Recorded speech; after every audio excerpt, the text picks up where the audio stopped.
Bonjour à tous, j'espère que vous allez tous très bien.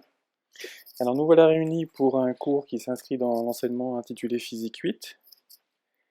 Donc cet enseignement se découpe en deux parties. Vous avez dû voir dans un premier temps la physique statistique. Et dans la deuxième partie, nous verrons avec mon collègue Paul Leduc tout ce qui concerne le traitement du signal et son acquisition numérique. Donc, avec moi, on verra surtout l'analyse de Fourier et la notion de filtrage analogique. Alors, voici la progression. Ça se fera en gros en trois parties. Je vais aborder d'abord, dans un premier temps, le théorème de Fourier qui s'applique aux signaux périodiques.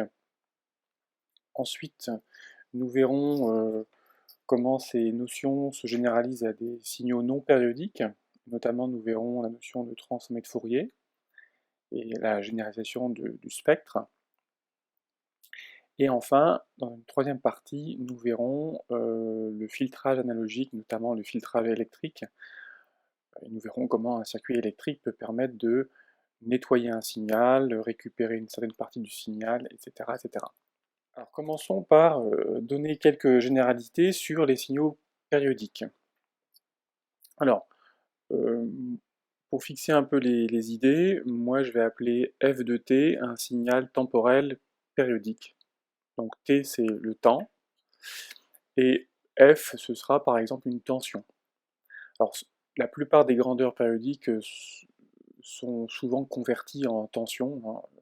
Si vous pensez par exemple au rythme cardiaque, le capteur transforme le signal en un signal électrique. On peut penser si on étudie par exemple la luminosité d'une étoile variable, en général le capteur lumineux transforme le signal en un signal électrique. Donc la plupart du temps, le signal que vous allez vouloir éventuellement modifier ou filtrer, c'est souvent une tension électrique. Donc même si ce que je raconte est tout à fait généralisable à toutes les grandeurs périodiques, même s'ils ne dépendent pas du temps. Donc nous, on va juste supposer que on s'intéresse à une tension temporelle périodique. Donc si c'est périodique, ça veut dire qu'il y a un motif qui se répète périodiquement. Donc comme ici, là, vous avez ici un motif qui a une certaine extension temporelle. Et la propriété d'un signal périodique, c'est que, évidemment, si vous translatez cette fonction si vous la translatez de t, eh bien, la fonction ne change pas.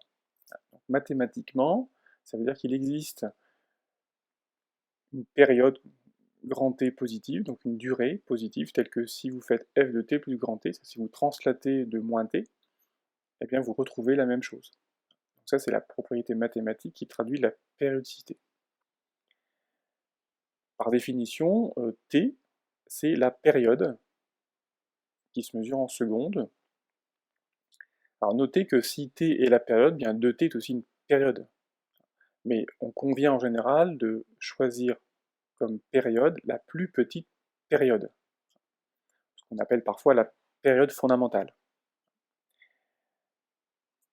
Alors on définit, comme vous le savez aussi, la notion de fréquence. Donc la fréquence, c'est simplement le nombre de motifs qui se répètent en une seconde, de sorte que la fréquence que je noterai nue, ça vaut simplement 1 sur t.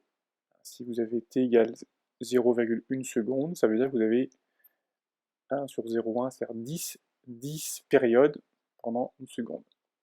Alors l'unité pour la fréquence, c'est le Hertz. Donc si vous connaissez t, vous avez la fréquence, et vice-versa, si vous connaissez la fréquence, vous avez la période. Alors, bien sûr, la fréquence d'un signal électrique, c'est assez facile à mesurer, il vous suffit de vous munir d'un fréquence-mètre. Alors, une autre caractéristique concernant les signaux périodiques, notamment les tensions, c'est ce qu'on appelle la composante continue. Alors, vous voyez ici, la composante continue, ça va correspondre en fait à la constante à la valeur autour de laquelle le signal va alternativement osciller.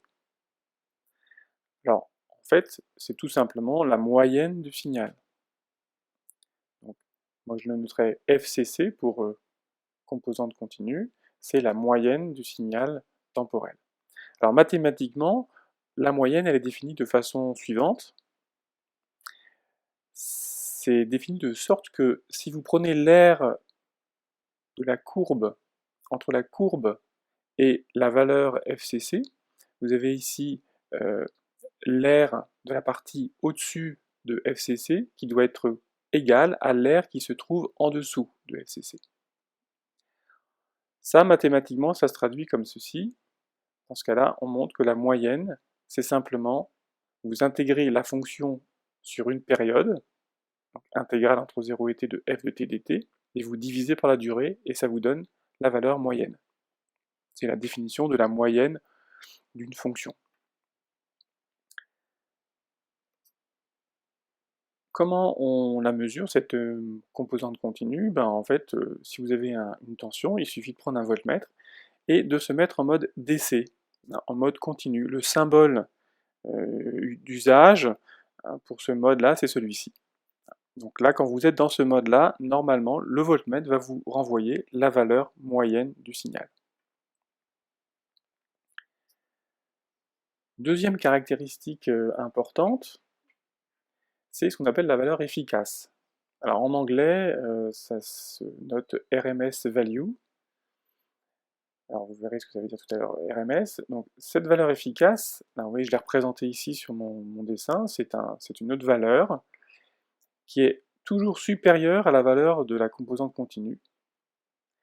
Et sa définition, c'est simplement une moyenne, mais au sens quadratique. C'est-à-dire que, alors la moyenne quadratique, c'est simplement, vous prenez le carré de la fonction, vous faites sa moyenne, et ensuite vous prenez la racine carrée pour avoir quelque chose d'homogène à une tension, si f est une tension. Alors vous voyez, entre parenthèses, RMS, ça veut dire exactement l'opération que je suis en train de faire ici. Racine carrée de la moyenne du carré. En anglais, root mean square. Alors, on dit, en termes d'intégrale, c'est la racine carrée de 1 sur t de l'intégrale entre 0 et t de f carré dt. Donc ça, c'est la valeur efficace, ou RMS, d'un signal. Alors, pour la mesurer, il faut se mettre en général en mode AC, avec ce symbole-là. Alors vous ferez attention, il y a une petite subtilité ici, c'est que quand on est en mode AC, quand on est en mode alternatif, donc dans ce mode-là, l'appareil filtre la composante continue. Il ne récupère que la composante alternative. Donc, et l'appareil va vous donner la valeur efficace de la partie alternative. Autrement dit, dans mon cas de figure, si on se place en mode AC, eh bien, ce que fait l'appareil, c'est qu'il enlève la composante continue, donc il fait une soustraction du signal et de FCC, donc il retire FCC, puis il prend la valeur efficace du signal qu'il reste, du signal alternatif restant. Alors, pour donner un peu de sens à ce que représente ce terme, cette valeur efficace, eh bien, ce qu'il faut comprendre, c'est que la puissance d'un signal, en général, c'est proportionnel au carré de la valeur efficace. Pour vous en souvenir, vous pouvez penser par exemple à la puissance dissipée par effet Joule dans une résistance électrique. Vous vous souvenez sans doute que la puissance électrique dissipée par une résistance, c'est RI carré. Si je m'intéresse à la puissance moyenne, ça va nous donner RI carré efficace. Et donc à la résistance près, la puissance moyenne dissipée par effet Joule dans une résistance est proportionnelle à la valeur efficace au carré de l'intensité. C'est aussi proportionnel à la valeur efficace au carré de la tension. Donc voilà ce que représente au fond la valeur efficace. Son carré est lié à l'énergie. Plus son carré est grand, plus la puissance électrique, la puissance du signal transporté est grande. Bon, pour illustrer quelques exemples très simples, voilà ici un signal sinusoïdal. Bon, sa moyenne, c'est 0, hein. Qu'on ait un sinus ou un cosinus, la moyenne d'un sinus ou d'un cosinus vaut 0. Donc, hein, le signal passe autant de temps au-dessus de 0 qu'en dessous de 0. Les deux aires ici se compensent. Si vous faites un calcul de valeur efficace, vous trouverez que la valeur efficace d'un sinus, c'est l'amplitude A divisé par racine de 2. Donc ça, c'est un résultat à savoir, hein. Si vous avez l'amplitude d'un sinus, vous avez sa valeur efficace en divisant A par racine de 2. Autre exemple, on a un créneau d'amplitude A. Donc ici, le créneau oscille entre A et moins A. Ici, c'est un créneau symétrique, c'est-à-dire que vous avez ici la période grand T, ici, et la partie positive dure T sur 2 et la partie négative T sur 2. Alors, on voit ici à l'œil nu que la moyenne, hein, c'est forcément 0, puisque ces deux aires ici se compensent. Alors, si on veut calculer la valeur efficace, on peut faire un calcul d'intégrale, mais ça se fait de tête, parce que la valeur efficace, c'est la racine carrée de la moyenne du carré. Quel est le carré du signal? Puisque f vaut soit a, soit moins a, son carré vaut toujours a carré. Donc f carré, c'est un signal qui vaut toujours a carré. Donc sa moyenne, c'est forcément a carré. Donc la racine carrée de la moyenne de f carré, c'est donc racine de a carré.